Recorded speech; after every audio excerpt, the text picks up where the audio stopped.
Bonsoir à tous, bienvenue à cette deuxième édition Territoire d'innovation avec une thématique très intéressante ce soir, le financement de projets innovants. 5 personnes de qualité autour de moi ce soir, je me sens un petit peu tout petit à côté de vous. À ma droite, Yuri Ogiak, directeur associé Carib Partner, bonsoir. Bonsoir. Daniel Lantin, directeur Fidelios, bonsoir Daniel. Bonsoir Kelly. Michel Papalia, directrice anti-Guyane BPI France, bonsoir Michel. Bonsoir. Joanne Lacascade, responsable grand compte anti-Guyane Intervest. Bonsoir Kelly. Bonsoir Joanne. Et Rosan Mounien, responsable du pilotage des agences spécialisées et maire du village Baïséa, Crédit Agricole. Bonsoir. Bonsoir Kenny. Donc thématique ce soir assez intéressante, le financement de projets innovants. Et tout de suite pour entrer dans le bain, je vais passer la parole à monsieur Yuri Ogiak pour qu'il nous dise qu'est-ce qu'un projet innovant et qu'est-ce que l'innovation. Alors, Kenny, l'innovation, c'est un sujet vaste. Très globalement, d'une façon générale, on considère que l'innovation, c'est une amélioration à la fois d'un procédé, d'un produit, d'un service, d'une organisation, qu'elle soit commerciale ou autre, et qu'elle permette effectivement d'améliorer l'état de l'art. La difficulté derrière cette définition de l'innovation, c'est qu'on peut avoir une innovation d'un point de vue européen, on peut avoir une innovation d'un point de vue national, on peut tout simplement avoir une innovation d'un point de vue local, parce qu'au sein d'une entreprise, d'une organisation, on a une amélioration d'un produit ou d'un service. Et c'est en fonction de ces définitions et de ces distinctions de définition que l'on va pouvoir accompagner des projets en fonction effectivement de leur financement. Belle définition, très exhaustive. Hein. Je pense bien que tu baignes dans ça un petit peu tous les jours. Et donc l'idée, ce serait ce soir de prendre ces projets innovants, hein, comme on l'a bien dit, depuis l'idée jusqu'à la commercialisation, voire au développement, et de voir comment quels sont les dispositifs qui aident au financement, qui aident à l'amorçage, qui aident au fonds de développement et peut-être après à l'accélération. Bien sûr, poser les difficultés existantes hein, et surtout maintenant, comme on a un peu beaucoup d'experts autour de la table ce soir, voir comment trouver des pistes hein, pour pouvoir arriver à cela. Je reviens sur toi, Yuri. Si on est au stade de l'idée, qu'est-ce qui nous permet, je suis jeune entreprise, hein, j'ai une idée, porteur de projet, pardon. Quels sont les dispositifs de financement qui existent que je peux mobiliser? Alors, quand je suis un jeune porteur de projet, enfin d'ailleurs je ne suis pas forcément jeune en l'occurrence, j'ai une idée, j'ai un projet en tête. Le premier enjeu, c'est déjà de pouvoir regrouper ce qu'on appelle du love money, c'est-à-dire de l'argent, du capital auprès de mes proches, ce que j'ai en termes d'épargne, en termes de fonds.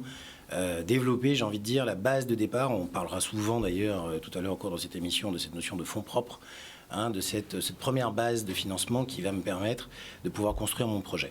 L'enjeu de l'innovation, c'est simple, c'est que d'une façon générale, que ce soit un produit ou un service, il faut que je puisse construire un prototype, donc que je puisse m'appuyer ou pas sur une nouvelle technologie, que je puisse tester mon prototype sur un marché, et donc à partir de là, que je sache très concrètement si le marché il est porteur, si je vais devoir pivoter, si je vais devoir modifier un certain nombre de choses. Je ne vais pas le faire seul, parce que une entreprise dite innovante s'appuie évidemment sur des compétences qui peuvent être extrêmement larges. Donc il faut que je regroupe autour de moi des collaborateurs, des associés, des personnes ayant des compétences que je peux ou pas payer. Alors, une fois que j'ai dit tout ça, ça veut donc dire que mon premier sujet, voilà, c'est ça, c'est trouver les premiers financements, les premiers milliers d'euros qui vont être nécessaires à la création de mon entreprise, m'appuyer sur des dispositifs de type prêt à taux zéro qui peuvent exister auprès d'un certain nombre de structures dont nous parlerons. Initiative Guadeloupe existe, entre autres, d'autres structures proposent ce type de prêts qui sont tout simplement des avances qui sont faites à un porteur de projet, alors soit en son nom propre, donc des prêts personnels qu'il peut du coup intégrer au sein de son entreprise sous forme d'apport en capital, soit, mais c'est plus rare, des prêts qui sont réalisés directement à l'entreprise si elle a évidemment un business plan ou un outil qui soit suffisamment structuré ou convaincant pour qu'on puisse mettre cet argent sur la table. Et à partir de là, on commence effectivement à aller chercher d'autres types de financement, des aides auprès de collectivités publiques diverses et variées. Très bien, merci à toi. Je te parlais de l'idée. Hein. Tu m'as déployé. On sent la passion sur ça. Je m'adresse à Michèle Papalia, directrice anti-Guyane BPI France, hein, qui est la banque de l'innovation, si on peut dire ça ainsi. Comment vous accompagnez l'innovation depuis l'idée jusqu'au développement, si on peut le dire ainsi? Quels sont les programmes qui existent? Quels sont les programmes qui sont mobilisables, hein, si on peut le dire ainsi? Oui, alors j'écoutais Yuri avec attention parce que effectivement, il a presque tout dit. Donc on n'a plus de raison de continuer à vous donner des informations. Il a dressé un tableau. Maintenant, on va rentrer dans... En réalité, là, tout est posé. C'est-à-dire que vraiment, quand on a une idée, pour le démarrage, c'est quand même de la porter jusqu'à la création d'entreprise, déjà dans un premier temps. Moi, je séquencerai un tout petit peu plus. Parce que effectivement, on a effectivement en France beaucoup d'idées et singulièrement aux Antilles, on a beaucoup d'idées parce que si c'est un pays contraint avec beaucoup de contraintes qu'il faut lever, et donc finalement chacun bouillonne d'idées et on arrive à trouver que on pourrait améliorer ceci, parce qu'il y a énormément de choses à améliorer en fait. Mmh. Voilà. Alors pour écrire son idée, c'est un peu compliqué, parce que autant on arrive à imaginer, mais lorsqu'il faut la rédiger, ça devient un tout petit peu compliqué. Donc il faut effectivement avoir un réseau, et là je pense qu'il faut vraiment s'adresser à des gens chez Guadeloupe Tech, sans doute chez Yuri, enfin un peu taper à toutes les portes pour pouvoir, si on est vraiment très motivé, se confronter à la réalité. Les idées, vous savez que ça ne suffit pas. Mmh. Hein, pour qu'elles puissent avoir du sens, il faut qu'elles soient concrètes et que ça donne lieu à une entreprise, et une entreprise avec des emplois et avec une valeur ajoutée sur le territoire. Voilà, donc il faut aider à l'écriture de cette idée pour qu'elle se transforme en modèle économique. Sinon, on est des inventeurs.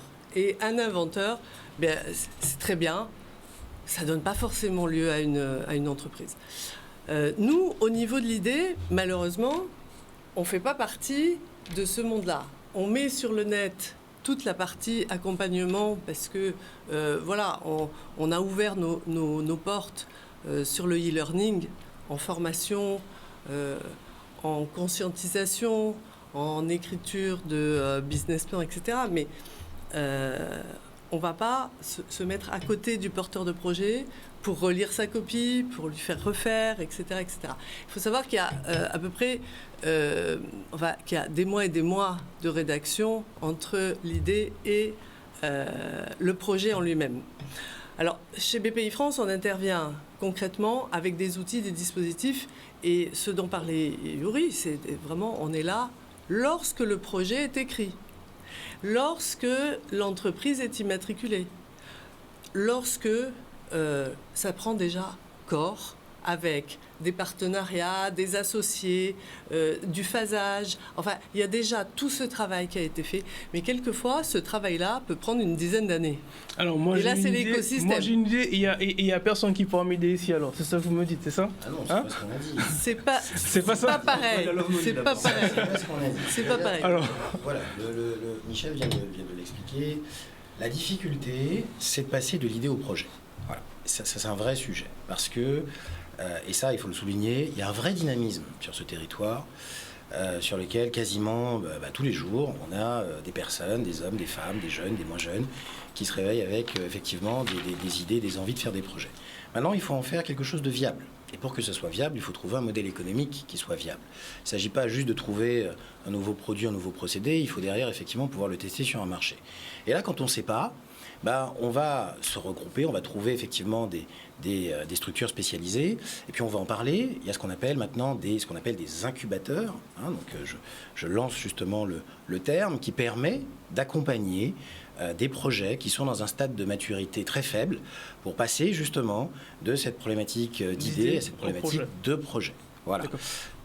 Et sur ces... là, je reviens vers notre ami le maire du village Baïséa, c'est toi qui as lancé le mot incubateur.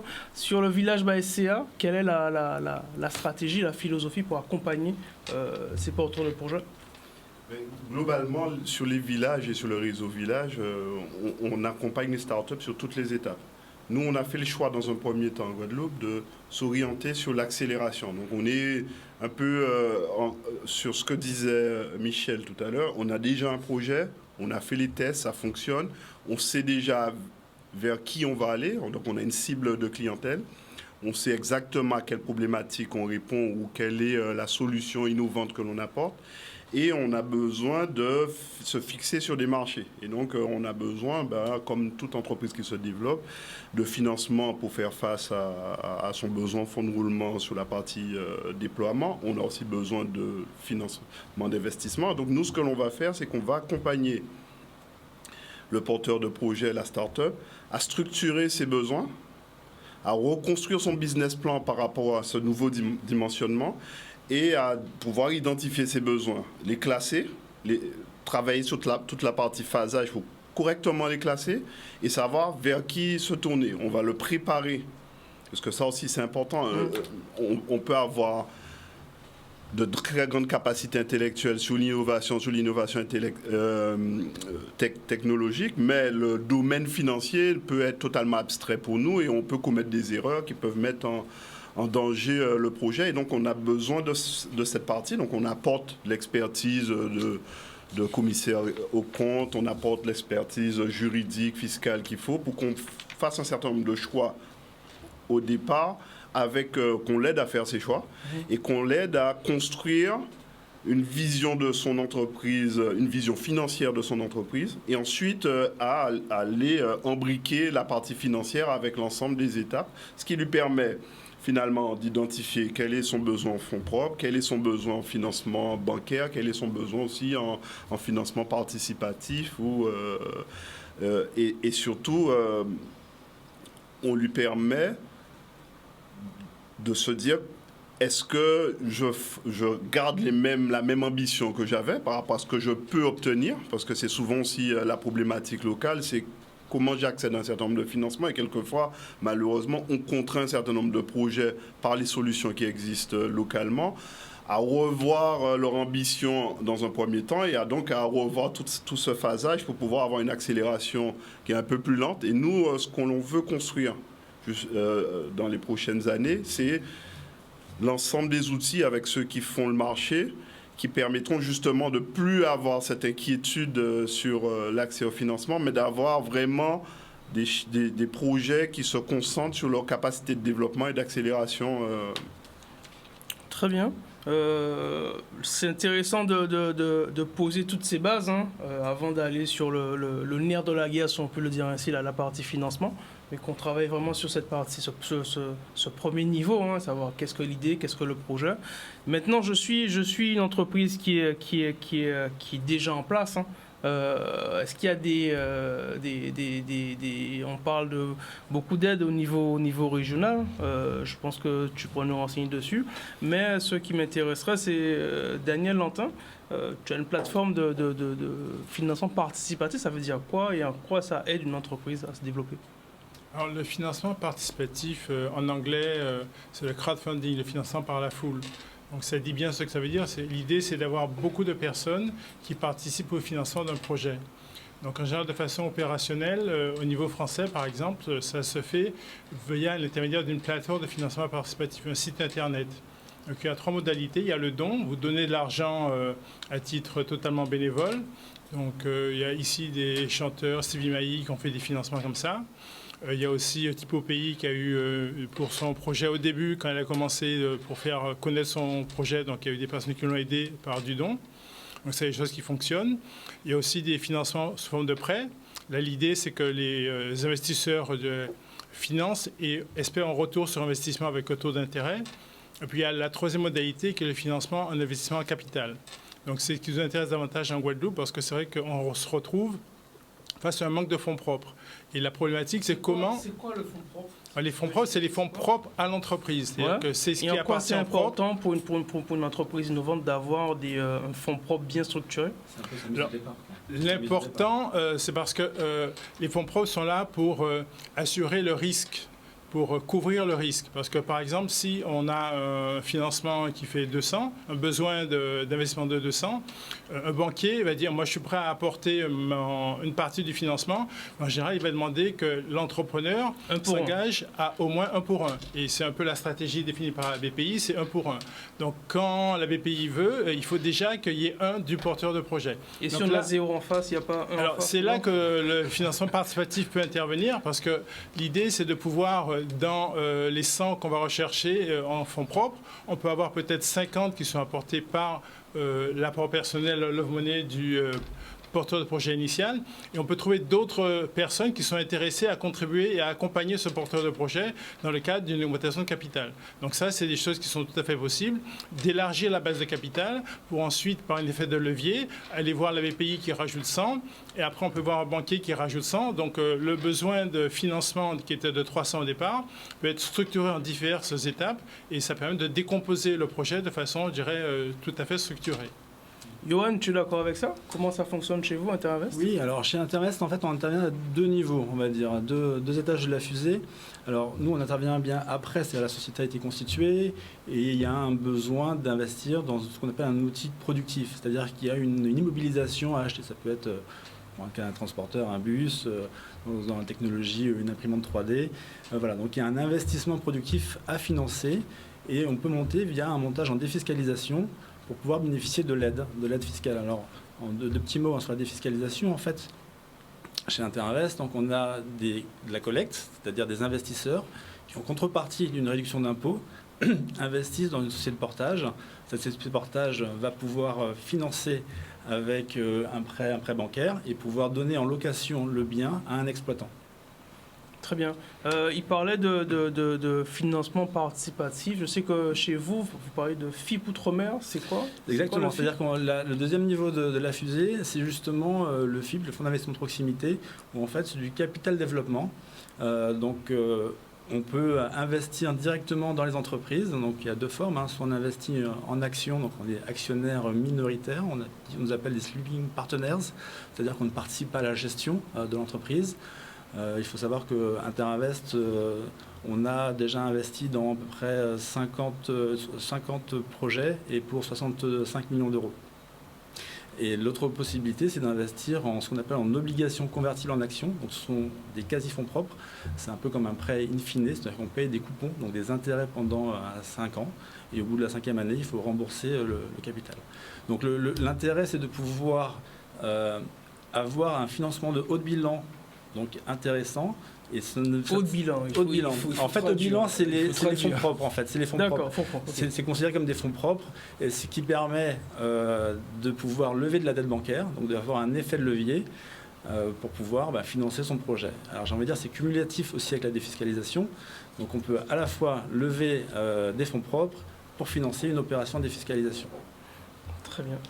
Sur la stratégie au niveau du territoire, je sais qu'il y a un appel à projet qui est en cours, le PIA 3. Est-ce que tu peux nous en parler plus, Michel? C'est quoi déjà? Est-ce qu'il faut y aller ou pas? Alors tout le monde peut y aller. Simplement, il faut vraiment avoir écrit son projet. C'est quoi déjà le PIA 3?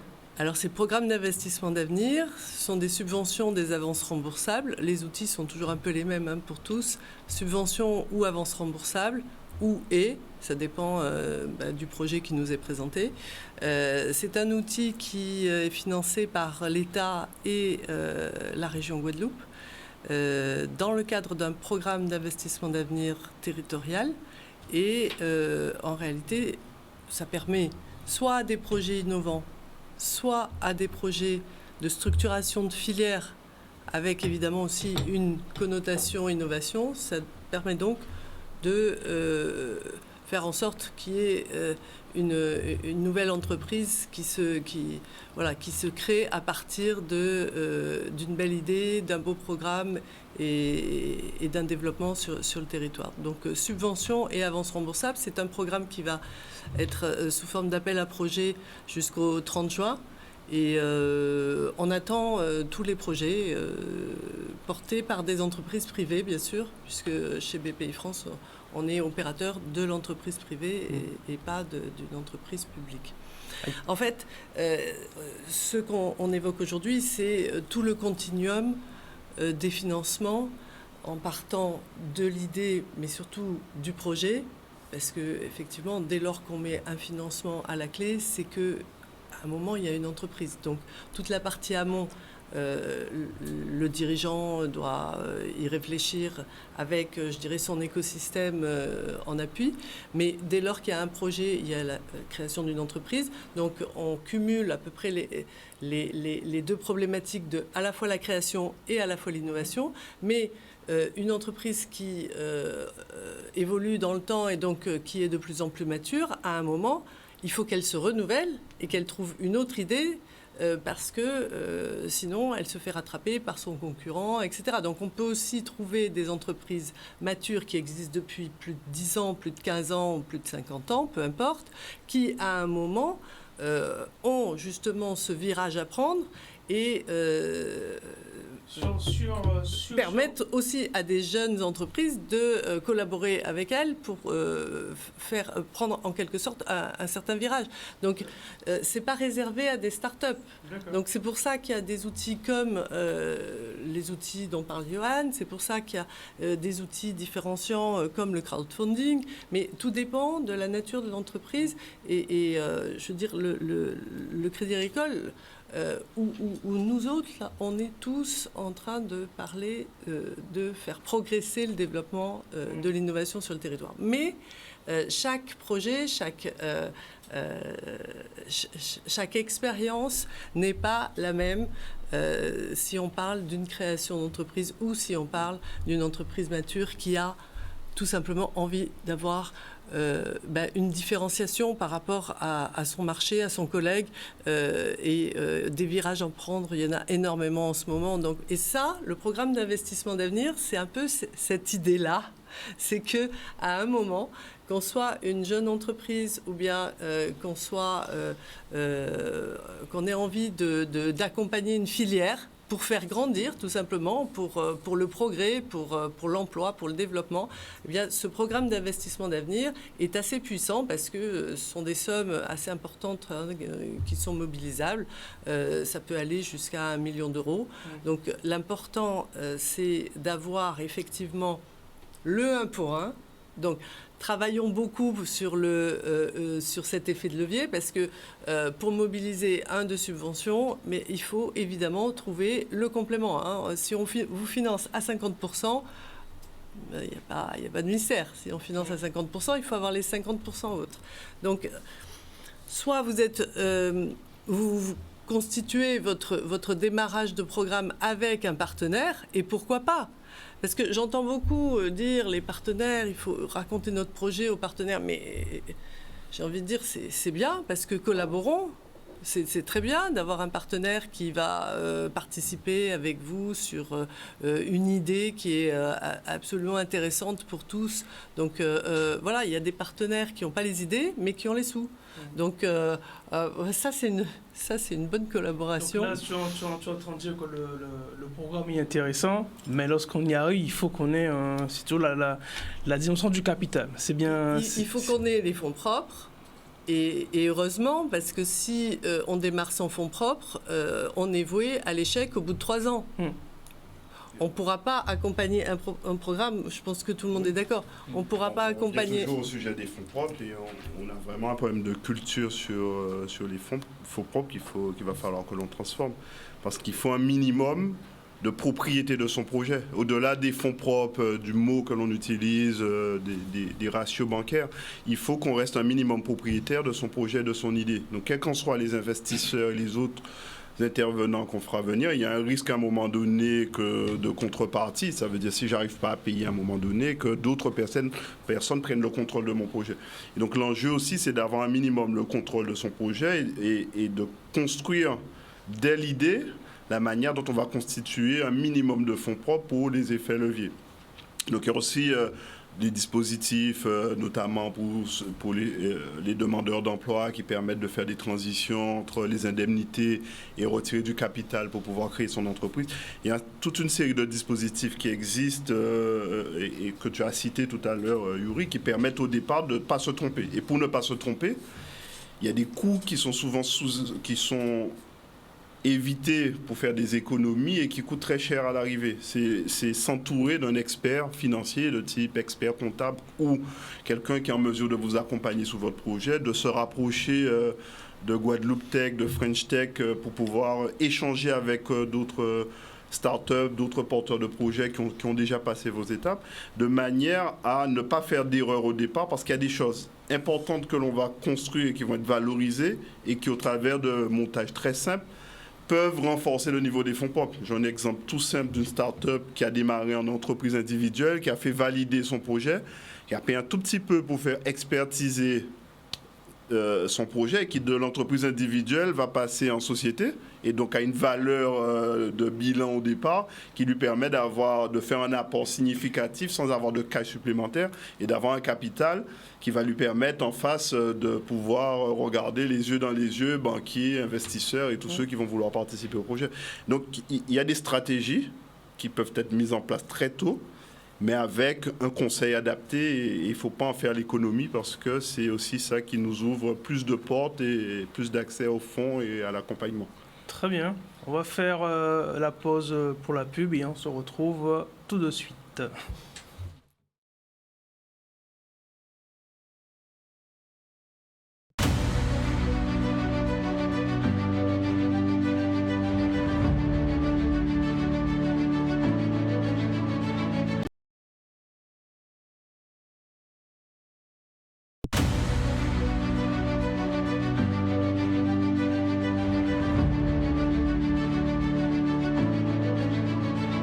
Audio Jungle.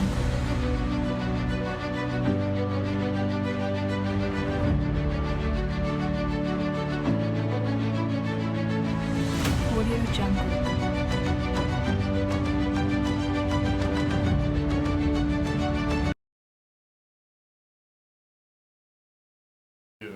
Sous la table, comme ça.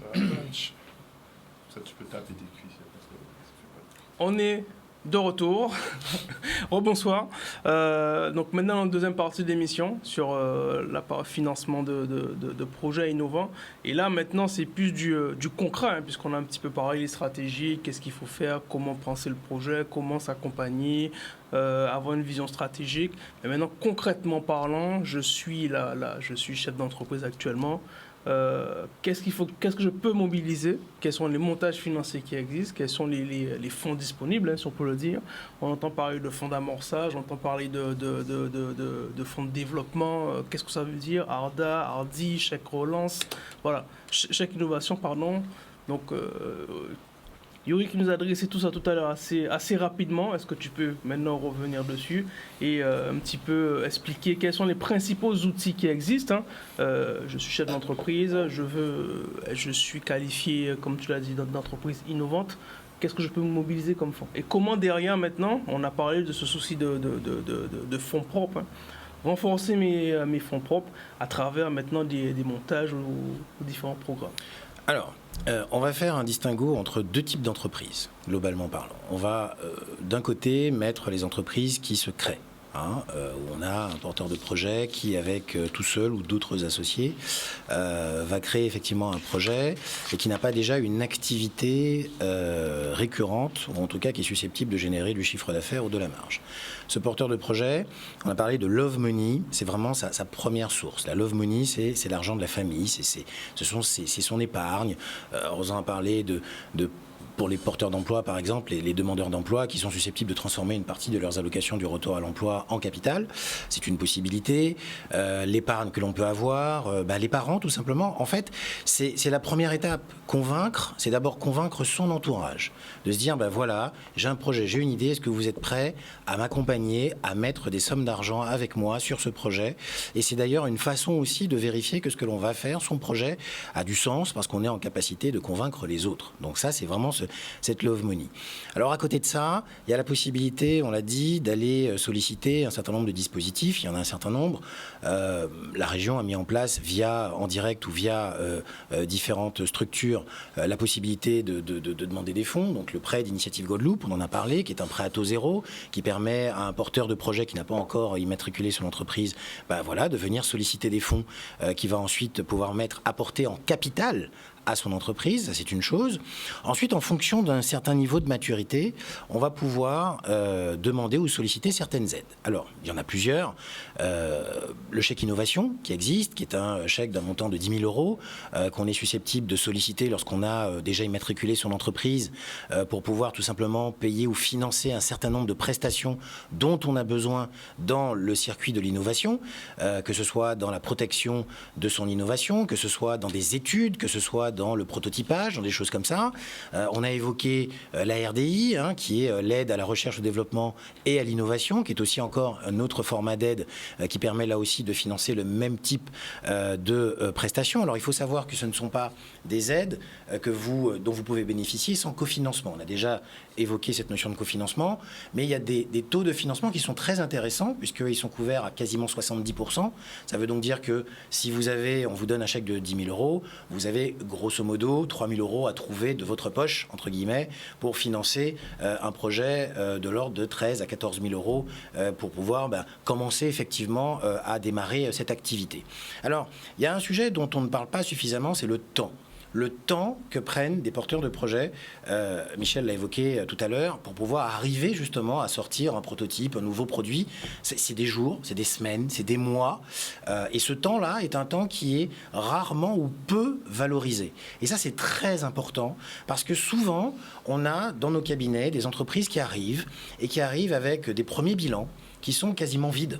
Alors que le porteur de projet a passé 8 mois, 9 mois, 1 an de son temps, de son énergie, qui peut être valorisé, qui peut rentrer, on l'a évoqué déjà, en haut de bilan, donc arriver effectivement avec des méthodes un peu différentes qui peuvent permettre en fait, alors qu'on n'a pas mis forcément plus d'argent dans l'entreprise, mais on y a mis du temps, et le temps aujourd'hui, ça se valorise, et ça permet justement d'arriver 1 an après avec des hauts de bilan un petit peu plus intéressants, donc avec un capital qui n'est pas de 200, 300 ou 1000 euros, comme on peut le voir aujourd'hui, mais qui a des fonds un peu plus importants et qui permettent à partir de là de commencer la deuxième histoire. La deuxième histoire, c'est quand vous avez effectivement une année derrière vous, 1 an et demi, au moins un premier bilan, que vous avez déjà commencé à tester sur le marché votre produit et votre service. Et là, vous avez accès à d'autres types de produits. C'est-à-dire que votre entreprise commence à avoir, on l'a évoqué tout à l'heure, une certaine légitimité ou une certaine crédibilité financière vis-à-vis de vos partenaires, banquiers, BPI ou autres, qui commencent effectivement à venir vous voir en vous demandant ce que vous avez testé, votre produit, est-ce que le marché l'a validé, est-ce que vous avez des chiffres d'affaires significatifs, et à partir de là, vous pouvez envisager des crédits bancaires, vous pouvez envisager d'autres types d'aides, dont notamment une aide régionale qu'on appelle l'avance remboursable innovation, mais qui est réservée à des entreprises qui ont à minima un premier bilan, donc qui sont en capacité de sortir du chiffre d'affaires ou un petit peu de fonds propres. Et cette aide, elle est intéressante parce que c'est une avance remboursable. Et une avance remboursable, contrairement à une subvention, c'est une somme qu'on vous donne dès le départ, sans que vous ayez besoin de prouver, entre guillemets, que vous avez déjà réalisé des dépenses, donc sans avoir déjà dépensé. Et pour nos entreprises sur le territoire, en termes de trésorerie, c'est quelque chose d'extrêmement important. Vous bénéficiez de 80% de montants qui sont conséquents à partir du moment où vous avez la preuve que vous êtes effectivement sur une activité innovante et que vous êtes sur un marché qui valide au moins un peu le début de votre activité. Très bien. Daniel, j'ai 2 ans d'existence et je viens te voir. Qu'est-ce que tu fais pour moi ? Je crois que si on a suivi le parcours conseillé par Yuri, les choses se présentent bien. Parce que vous avez un bilan, vous avez un capital peut-être de 10 000 euros, mais si votre expert comptable... J'ai 5 000 euros. Bon, alors on va partir sur 5 000, mais l'avantage, c'est que vous avez suivi le conseil du Yuri et votre temps a été valorisé. Et l'expert comptable a pris ça en compte. Donc déjà, au niveau du bilan, il y a une valeur qui peut être en activant donc, certains frais au niveau du bilan. On peut avoir une valorisation qui peut être 15 000, 20 000. Mais au-delà de ça, l'expert comptable peut faire une valorisation de la société qui soit différente de la valeur des fonds propres et qui peut prendre en compte des éléments prévisionnels. peut faire une valorisation à partir de cash flow futur. Donc, il peut anticiper des prévisionnels des chiffres d'affaires qui vont venir. Et la valorisation peut être autour de 50 000, 100 000, ça dépend de ce qu'il peut avoir. Et à ce moment-là, nous, on peut trouver d'autres actionnaires qui peuvent compléter le tour de table. On a parlé de la Levonnet et la famille. Donc là, on a un autre cercle qui peut s'ouvrir via le financement participatif. Ça, c'est la plateforme Fidelios qui permet ça. Voilà. Nous, on peut intervenir en tant que complément d'action au niveau du capital, au travers de la plateforme Fidelios, et trouver des investisseurs qui sont effectivement peut-être aussi des parents, des amis, des connaissances, mais au-delà, avec la puissance des réseaux sociaux, la puissance du site Internet, une communication active importante, pouvoir trouver d'autres investisseurs qui se trouvent à Lyon, à Marseille, à Paris ou ailleurs, qui peuvent, sur un projet intéressant en termes de développement durable, d'énergie renouvelable, et des sujets qui intéressent du monde, qui peuvent se dire, moi, je crois en cette entreprise-là, je pense qu'elle va créer de la valeur, je suis prêt à mettre quelques milliers d'euros dans cette entreprise-là, en espérant que dans 5 ans... C'est quoi en termes de montant, c'est quoi la moyenne de fonds que tu arrives à lever avec ta plateforme? C'est-à-dire qu'en général, le financement participatif en action, et le ticket moyen de l'investisseur, c'est 2-3 000 euros. Parce qu'il peut, je dirais, il croit dans l'entreprise. En plus, il peut avoir un avantage fiscal qui est de 25% du montant qu'il a investi. Donc ça peut l'inciter à mettre un petit peu plus. Souvent, ils investissent en fin d'année. Et donc, ça permet de pouvoir accompagner le porteur de projet sur un niveau de 200 ou 100 000, 100 000, Mais toi, avant, tu qualifies le projet. C'est-à-dire que le projet que tu mets sur ta plateforme, il y a les tests comité d'investissement. pour savoir Déjà, si c'est on rentable va ou pas. le structurer, on va le monter pour qu'il soit validé par notre comité d'investissement. Et après, il est présenté à l'ensemble des investisseurs potentiels. Très bien. Donc là, j'ai levé 5 000 euros. Donc je suis à 10 000. Je viens voir Johan. Qu'est-ce que tu fais pour moi? Alors, nous, on intervient encore après, j'ai envie de dire, puisque Interinvest, via Interinvest Capital, intervient sur des tickets d'entrée dans les entreprises qui ont des besoins, des recherches entre 400 500 000 euros jusqu'à 4-5 millions d'euros. Donc, on est quand même sur des niveaux de levée de fonds qui sont importantes. Il faut savoir que donc, les fonds, en fait, ces investisseurs, nous, on les a collectés en amont. C'est-à-dire qu'il y a les investisseurs... Tu parles de quoi? Tu parles de FIP, là? Je parle du FIP. D'accord. Le FIP Interinvest. En fait, les investisseurs, ce sont des investisseurs fiscaux. Donc, ils bénéficient d'une réduction d'impôt du fait de leur souscription dans ce fonds. Donc, c'est un fonds. Ils ont le droit à 30% de réduction d'impôt sur les sommes investies. Et ce fonds, lui, va pouvoir investir directement dans les entreprises. Donc, ils prennent des parts au capital. Ils prennent, alors, deux possibilités. C'est quoi la différence avec Fidelios? En fait, sur le renforcement des fonds propres, on est actionnaire, je veux dire, Nous dans aussi, les nous, on cas de regroupe les figure. investisseurs de holding, et c'est le holding qui devient actionnaire de la société cible. Mais en restant minoritaire, comme on l'a dit, c'est des sitting partners, on n'a pas vocation à diriger l'entreprise. Nous, c'est un fonds, donc ce fonds, il est doté, donc c'est entre 15 et 20 millions d'euros par an. Et il a une obligation d'investir dans des zones géographiques, dans des secteurs géographiques différents pour diluer un petit peu aussi le risque, parce qu'il faut savoir que les sommes investies dans le FIP, eux sont investis dans les entreprises avec le risque de l'entreprise. Voilà. Je vais après voir le maire du village. Tout à fait. Et je pense que dès l'étape d'accélération que présentait Daniel, on peut déjà intégrer la start-up, l'accompagner à pouvoir faire des discussions sérieuses avec le FIP et être en mesure de pouvoir négocier et protéger ses intérêts, et aussi pouvoir séduire au travers de pitch et au travers de documents financier sérieux, structuré son projet, de manière à donner la vue aux investisseurs et les sécuriser sur la trajectoire que l'on va réaliser. Et toute cette étape-là, on va la construire avec la start-up. Et puis, on va essayer de la mettre en relation avec aussi des investisseurs locaux qui peut-être passeront soit par la plateforme, soit par un autre schéma, mais qui vont commencer à s'intéresser au projet. L'idée pour nous, c'est on bénéficie d'un réseau d'entreprises important, c'est pouvoir mettre des entreprises en relation. On est sur un fonds d'investissement, c'est quoi? C'est fonds d'investissement ou c'est des mentors qui viennent, ou des VC qui viennent investir? Dans un premier temps, j'ai plus expliqué le rôle du village dans l'accompagnement de la start-up. Ensuite, le Crédit Agricole à côté s'est aussi engagé à créer des outils pour pouvoir accompagner le développement des startups innovantes, particulièrement dans les secteurs que l'on a priorisés, qui sont les énergies renouvelables, économie d'énergie, le logement, la santé, bien vieillir et l'agroalimentaire, ainsi que mer et tourisme, parce que tout ça aussi nous paraissait très cohérent par rapport au potentiel de développement de la Guadeloupe. Mais à côté de ça, on sait très bien que la réponse bancaire, elle n'est pas suffisante. Aujourd'hui, pouvoir accompagner une entreprise qui nous dit qu'elle va commencer à gagner de l'argent dans 4 ou 5 ans et pouvoir commencer à nous rembourser à ce moment-là, les outils traditionnels que l'on a ne nous permettent pas d'intervenir. D'autant plus qu'on est souvent très normé, on est très intervention sous la base de moyennes statistiques de fonctionnement d'entreprise du même type.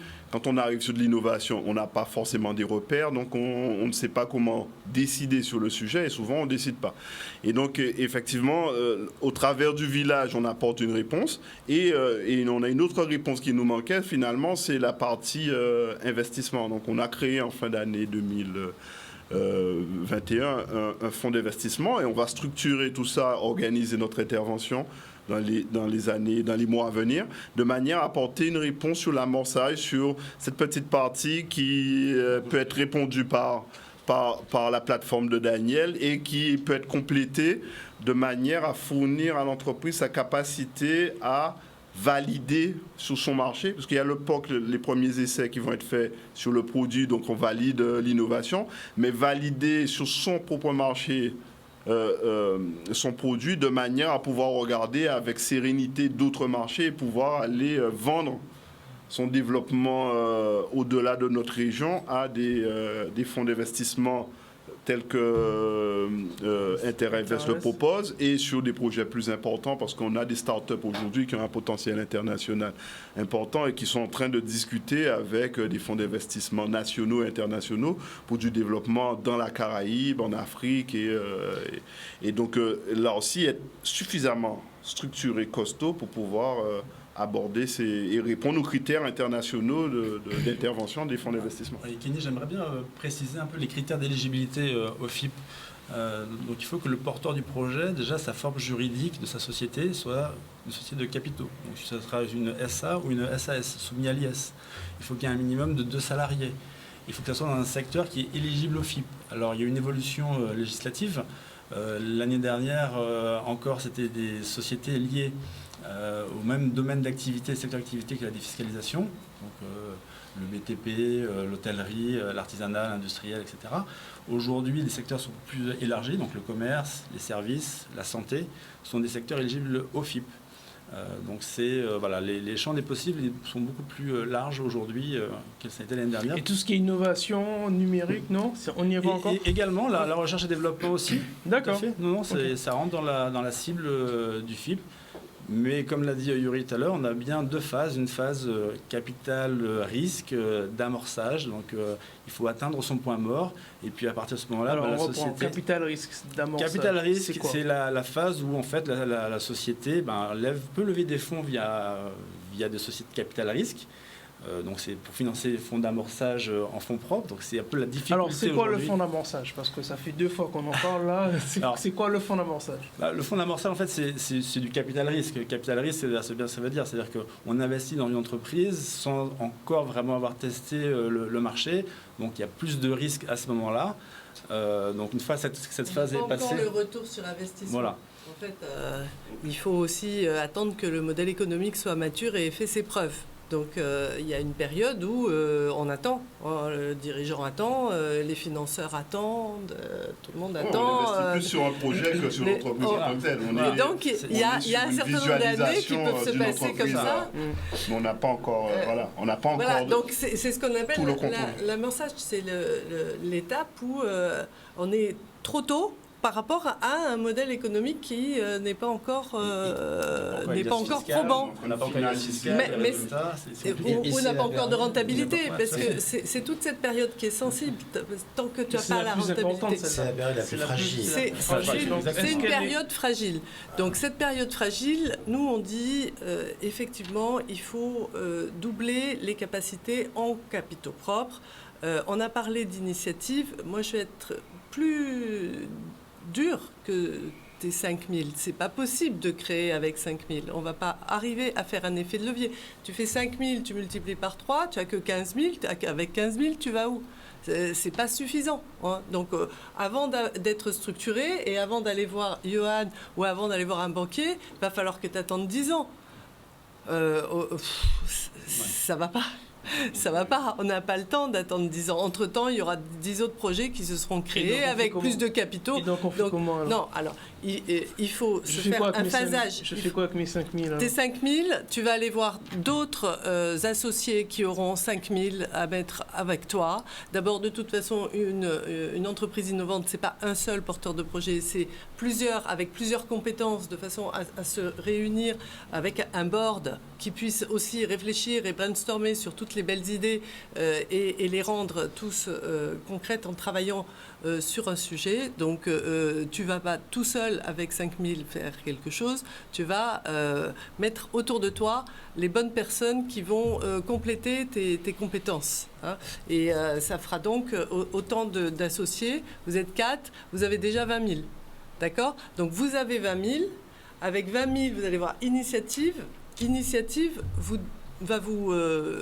Initiative ou réseau entreprendre, entre parenthèses, hein, donc va vous gratifier de 20 000 en prêt d'honneur. Depuis 2021, nous avons doublé ces prêts d'honneur. C'est-à-dire qu'on pouvait, jusqu'à 2020, avoir que 20 000. Aujourd'hui, on peut avoir 20 000 de prêts d'honneur Initiative ou réseau entreprendre, plus 20 000 de prêts d'honneur de BPI France, sont distribués... Et la bourse French Tech aussi, ça rentre dedans, pas ? Ne mélangeons pas les sujets. Là, on traite sur les capitaux propres. C'est déjà un sujet en soi. Donc, les 20 000, je te disais, d'initiatives, depuis 2021, ils ont été doublés par les 20 000 de BPI France en prêt d'honneur. Ce qui fait que tu avais 20 000, tu as 20 000 d'initiatives, plus 20 000 de BPI France qui sont distribués par initiative. Donc, ça te fait déjà 60 000. On commence déjà à structurer. Ensuite, dans ton panier de dépenses, tu as plusieurs dépenses. Tu as des dépenses pour faire... les travaux, acheter du matériel, etc., commencer à avoir les premiers loyers, etc. Mais tu as aussi des dépenses, ce qu'on appelle l'assiette de dépenses d'innovation. Cette assiette-là, elle est spécifique. Elle est vraiment consacrée à des étapes R&D, c'est-à-dire que tu vas démarrer tes dépenses et puis 12 mois après, tu vas sortir la solution.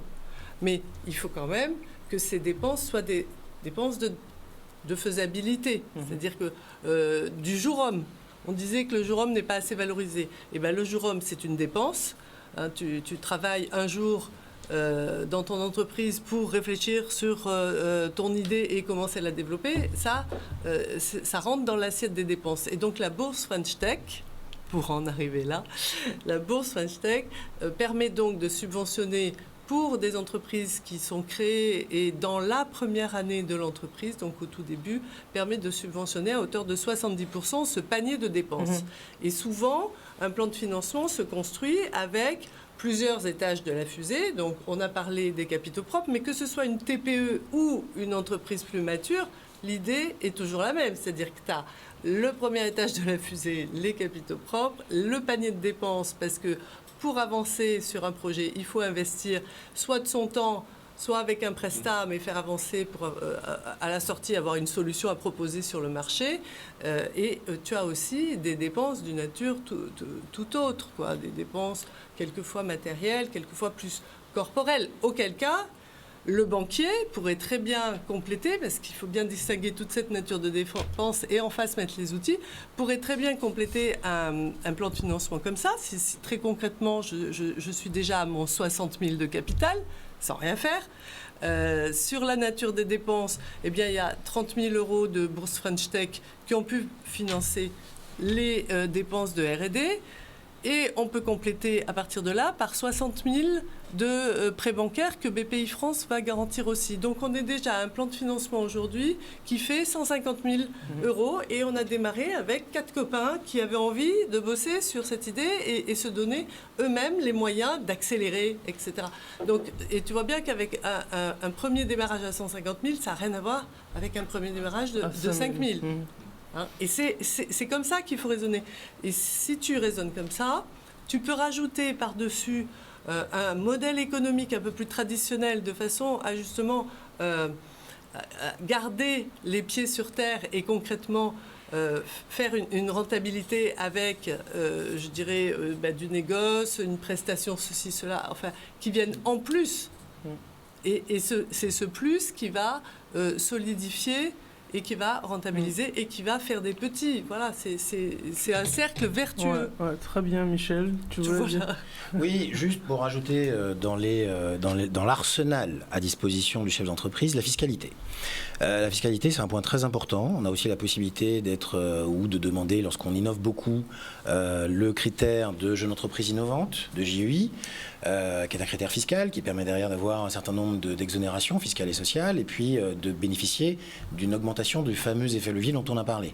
Et puis ça nous amène à deux autres crédits d'impôt, le crédit d'impôt recherche ou le crédit d'impôt innovation, qui là aussi sont des dispositifs intéressants, même s'ils sont décalés dans le temps par rapport à nos dépenses réelles en termes de recherche et développement, mais qui permettent pour des sociétés qui sont à l'IS, donc à l'impôt sur les sociétés, de pouvoir soit réduire leurs impôts, si elles ont effectivement de grosses activités avec des activités bénéficiaires, soit si elles n'ont pas encore généré de l'impôt, ce qui est le cas justement pour des entreprises qui sont dans cette phase d'amorçage, de pouvoir bénéficier d'argent frais qui vient et qui peut même dans certains cas être préfinancé par les banques selon un certain nombre de conditions.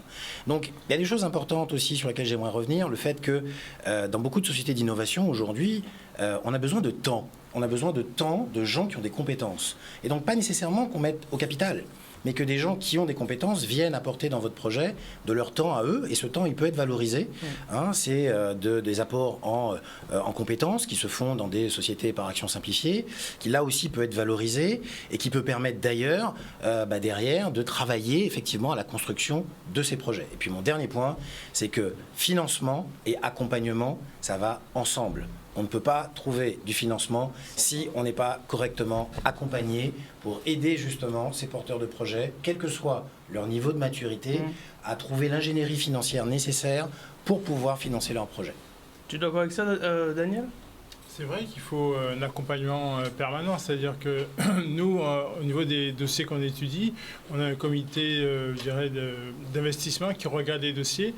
La chance qu'on a par rapport aux plateformes qui sont au niveau national, c'est que les administrateurs sont au niveau local, ils connaissent bien le terrain.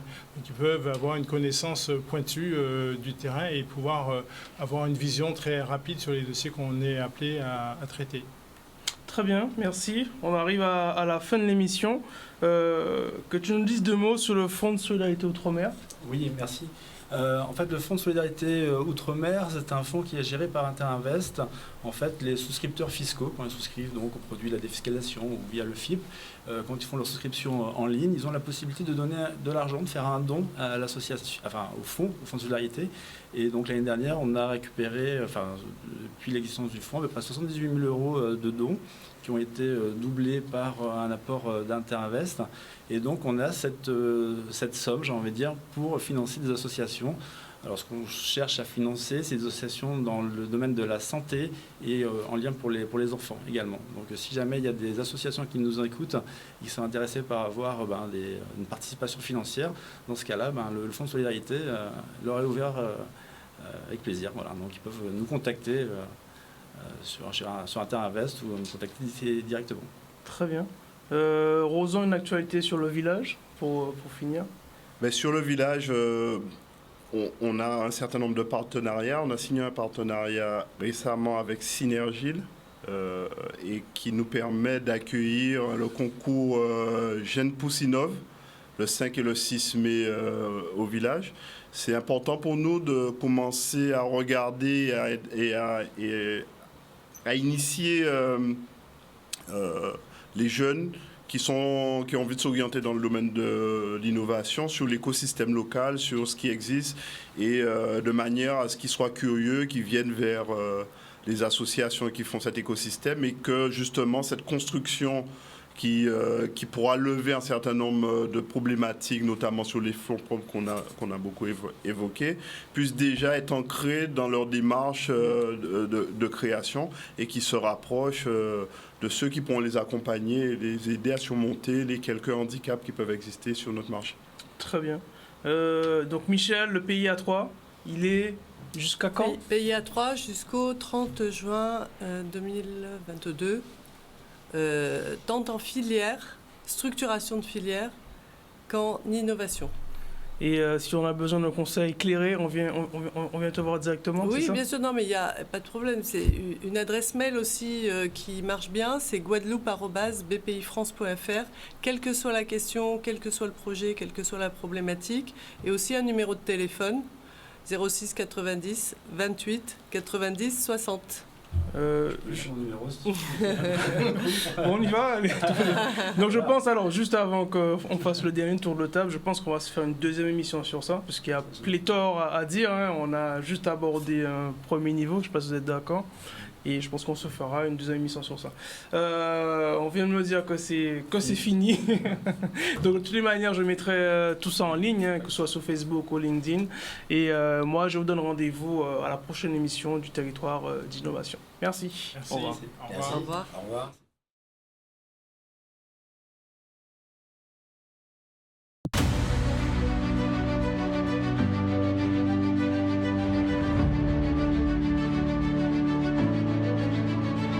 Audio Jungle.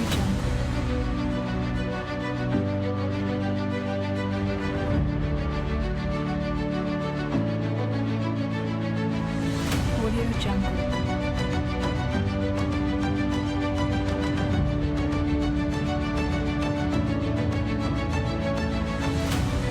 Audio Jungle.